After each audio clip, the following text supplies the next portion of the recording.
YB Speaker, kita negeri Kedah sedang bergerak meluncur laju untuk terus memposisikan diri kita sebagai salah sebuah negeri yang paling berjaya di Malaysia. Kita ingin menyatakan di sini bahawa kesungguhan kita mendukung aspirasi negara, iaitu dalam National Industrial Master Plan, benar-benar menjadi asas kepada usaha kita untuk membolehkan Malaysia terus melakar pencapaian-pencapaian hebat di peringkat dunia. Dan Kedah mengambil peranan khususnya dalam konteks menjadikan negeri Kedah sebagai destinasi pelaburan terbaik di negara kita.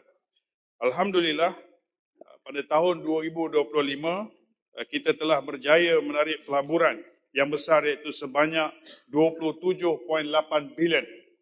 Jadi ini satu pencapaian besar negeri kita yang mana saya boleh katakan ia adalah dalam segala kekurangan yang mungkin ada dan kekangan.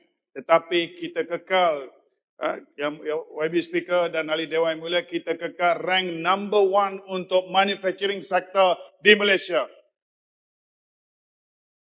Jadi dalam usaha kita untuk memposisikan diri kita sebagai negeri yang terus kekal momentumnya, kita memberi fokus, kembali kepada soalan YB Lunas, kita memberi fokus kepada sektor electrical elektronik, yang mana kita lihat negara telah memberi satu pengiktirafan kepada negeri-negeri di utara tanah air, iaitu Pulau Pinang dan Kedah, khususnya Kulim sebagai hub electrical elektronik negara. Jadi dalam kata lain, perlulah kerajaan pusat melihat bagaimana segala bentuk sokongan perlu diberikan kepada Kulim bagi membolehkan kekuatan dapat dibina dan kemenangan dapat diraih oleh Malaysia di pentas antarabangsa. Ini bukan cerita Penang lawan Kedah, ini bukan cerita Kedah lawan Perak. Jadi kita nak lihat lebih besar jiwa-jiwa pemimpin nasional kita agar dapat dibangunkan sebuah kawasan perindustrian yang benar-benar menjadi kebanggaan Malaysia suatu hari nanti, iaitu di Kulim secara khususnya. Yang Berhormat Speaker, sektor kedua yang diberi perhatian atau tumpuan oleh negeri kita ialah industri peranti perubatan. Ini medical devices. Ini adalah satu segmen yang lukratif yang sedang meningkat naik dan kita sedang mengorak langkah untuk menjadi pemain utama di segmen ini, dan syarikat-syarikat besar ini berada di Kulim High Tech Park, berada di Kulim, di Kuala Ketil, dan kita akan terus kembangkan potensi segmen ini. Dan juga segmen yang begitu memberi impak dan satu kesan besar kepada kita secara keseluruhannya adalah semiconductor, iaitu di mana segmen ini kita mempunyai syarikat-syarikat MNC terbesar di dunia, yang mana dunia telah recognize Kulim. Dunia telah recognize Kulim. Saya ulang, dunia telah recognize Kulim sebagai hub semiconductor dunia. Jadi ini satu pencapaian luar biasa.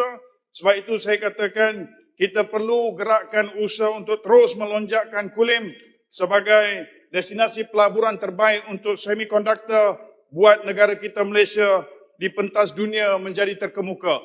Jadi segala bentuk bantuan, sokongan, dukungan daripada kerajaan pusat ditagih. Dan kita dalam konteks negeri Kedah ini memberikan segala yang termampu kita. Antaranya kita menubuhkan Kedah One Investment Team. Kita bekerjasama erat dengan agensi-agensi kerajaan, pusat dan negeri.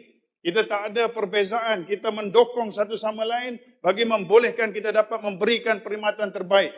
Dan kita juga menggerakkan usaha-usaha bersepadu, iaitu kita ada E10, di mana segala proses from the kebenaran merancang, daripada planning approval to the first goods being exported, boleh dilakukan dalam tempoh 10 bulan. Dan rekod terbaik kita ialah 8 bulan daripada merancang sehingga barang dieksport. 8 bulan boleh lakukan di Kedah. Ini pencapaian terbaik kita di Malaysia dan untuk Malaysia.